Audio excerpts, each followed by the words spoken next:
Hello, and welcome to the next episode of Baking with Rachel, brought to you by me, Rachel. So, more muffins. Today I'm going to be making morning Glory Muffins, which are kind of like a healthy grab-and-go breakfast muffin. And I found this recipe online, but I have had muffins like this before, and I'm really excited to try doing it myself. The only thing about this recipe is that you have to allow some time. If you aren't able to buy or find shredded carrots and shredded apple, which I don't think you can buy shredded apple, in the store, you need 2 cups each of shredded carrots and shredded apples. I left the peel on the apples when I shredded them. The recipe said to peel them first, but I thought that might be too wet. So I'm just going to see what happens with the peel of the apple. Plus, there's a lot of nutrients in there. So we're going to go ahead and get started. So first we're going to, also you need 2 mixing bowls. One first for the dry ingredients and then one for the wet ingredients. So for the first bowl, you're going to combine a stick of softened, not melted, but softened butter.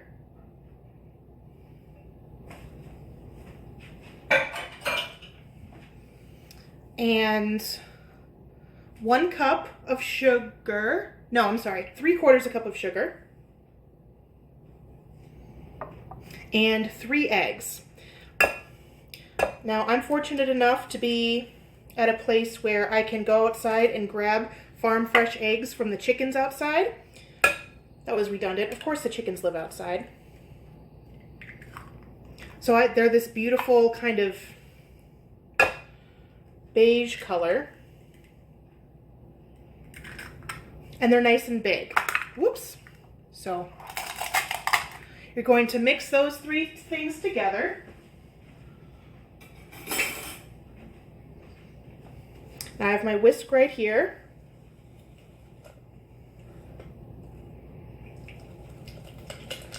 So you're creaming this mixture together. And that yolk just does not want to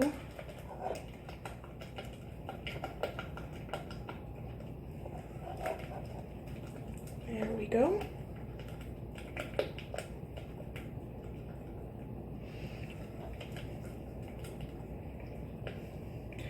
There's still some chunks of butter in there, which I've been really interested in the science of cooking and the science of baking. If you watched my last episode, you would know that recently I've been getting into the Great British Bake Off, which I know it's like I'm the last person in the world who's gotten into that show because it's been around for so long.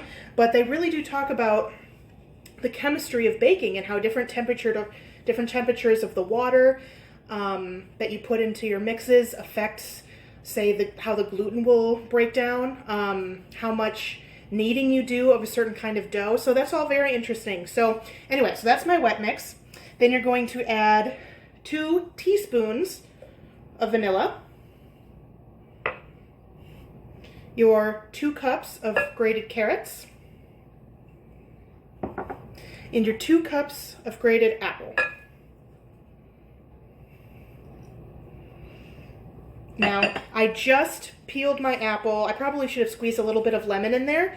I just peeled my apple maybe 10 minutes ago, and it's already starting to brown a little bit. So just something to keep in mind, that you want to set aside enough time when you're making this recipe to be able to shred those apples, because it didn't take too terribly long, and I used the larger, kind of coarser side of the shredder, the grater, for the apples, but you don't want to just leave them around because then they're going to be brown. All right. That vanilla is such a lovely smell. I may have put a little too much vanilla, but it smells like, heaven, so why not? So now in the second bowl, I'm going to put our wet contents, yummy, to the side for a moment. And you're going to take your second bowl and combine your dry ingredients. So that's going to be your 2 cups of flour, your, 2 teaspoons of baking soda, a 1/2 teaspoon of salt, and 2 teaspoons of cinnamon. Put them all in this ramekin. And now it's going to be a little bit loud because I'm going to set up the stand mixer. Now, I did this a little bit backwards, but like Julie Child says, mistakes happen and you just have to keep going. I'm paraphrasing. So the wet ingredients should have gone into this bowl and been mixed by the mixer a little bit while I slowly added the dry ingredients. But I mixed them up and this container won't fit on this stand. So the dry ingredients are in this bowl and I'm going to slowly add the wet mixture and we will just see what happens. So I'm putting it on low.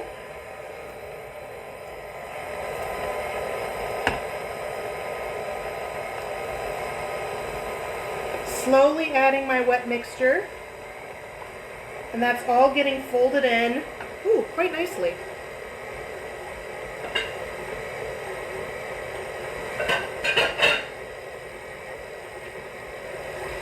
And then you're going to fold in your coconut flakes. There's half a cup. It's going to act as kind of a binding agent, I think, as well as have a nice flavor. I have a third cup of dried cranberries. You can also use raisins. It's actually what the recipe called for, but I prefer dried cranberries. And then 3/4 of a cup of chopped walnuts. I love walnuts. You'll remember from my last episode that I added them into some of my banana muffins.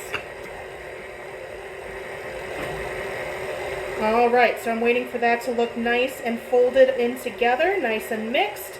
Again, I'm just on the lowest setting, I'm just on stir. It's actually a lot less loud than I thought it would be, which is, so hopefully you can hear me over the noise. Alright, that looks lovely. So I think I'm going to now put them in the tins.